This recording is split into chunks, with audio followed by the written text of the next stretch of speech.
Le lendemain matin, à peine le soleil levé, Zélie courut jusqu'au village. Ses pieds étaient couverts de plaies, son pagne déchiré, mais son regard brillait d'une lueur nouvelle. Elle entra dans la case familiale à bout de souffle. « Maman, le guérisseur m'a parlé. Il sait ce que j'ai.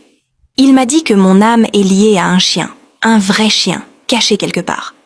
On doit aller de maison en maison et demander à chacun s'il veut bien vendre le sien. Celui qui refusera, c'est lui. » Mama Kezia la fixa longuement, le visage fermé. Puis elle se détourna et dit d'un ton sec: « Encore une histoire, Zélie? J'ai tout essayé pour toi. Les prières, les herbes, les pasteurs. Rien n'a changé. Et maintenant tu veux que j'aille frapper à toutes les portes du village pour une histoire de chien? Je suis fatiguée, Zélie. Très fatiguée. Si tu veux te ridiculiser, fais-le seul.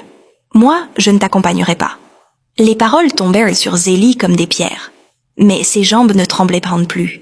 Elle savait exactement où aller. Elle quitta la maison en silence et se rendit chez tante Amona. En la voyant arriver les yeux rouges, la tante se leva aussitôt. Zélie tomba à genoux et raconta tout. Le guérisseur, la malédiction, le chien, les paroles à suivre. Tante Amona resta silencieuse un instant, puis posa les mains sur les joues de sa nièce. « Si ta mère refuse de te défendre, alors moi je le ferai. » À l'aube suivante, elles partirent toutes les deux, allant de case en case à travers tout le village. « Monsieur Colo, accepteriez-vous de vendre votre chien? »« Avec plaisir, il m'a encore mangé mes sandales. »« Mama Binta, votre chien? Prenez-le, ma fille, il aboie toute la nuit. » Et ainsi de suite, jusqu'à midi. Les bras fatigués, les jambes lourdes, les cœurs serrés, elles n'avaient reçu que des sourires et des chiens offerts avec joie. Mais aucun refus, aucun indice. « Peut-être que le vieux a menti, » murmura Zélie, la voix tremblante. Alors qu'elles prenaient le chemin du retour, elles croisèrent Omarou, le fou du village, qui marchait en zigzag avec un vieux bidon à la main.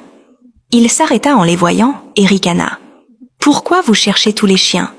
Est-ce que votre mère a vendu celui qu'elle garde sous son lit depuis toujours ?» Zélie s'arrêta net, tante Amona aussi. « Ma mère n'a pas de chien, » dit-elle incertaine. Mais le visage de tante Amona s'était figé. Elle souffla doucement. « Il est fou, oui, mais la vérité sort souvent de la bouche des fous. » Sans dire un mot de plus, elles retournèrent à la case de Mama Kezia. Elle était encore au marché. Elles fouillèrent sous les nattes, derrière les paniers, sous les marmites. Et là, sous le lit, elles trouvèrent un vieux coffre en bois, recouvert de tissu usé. Un cadenas rouillé le fermait. Tante Amona le brisa d'un coup sec à l'aide d'une pierre. À l'intérieur, un chien. Maigre, tremblant, les yeux rougis par l'obscurité.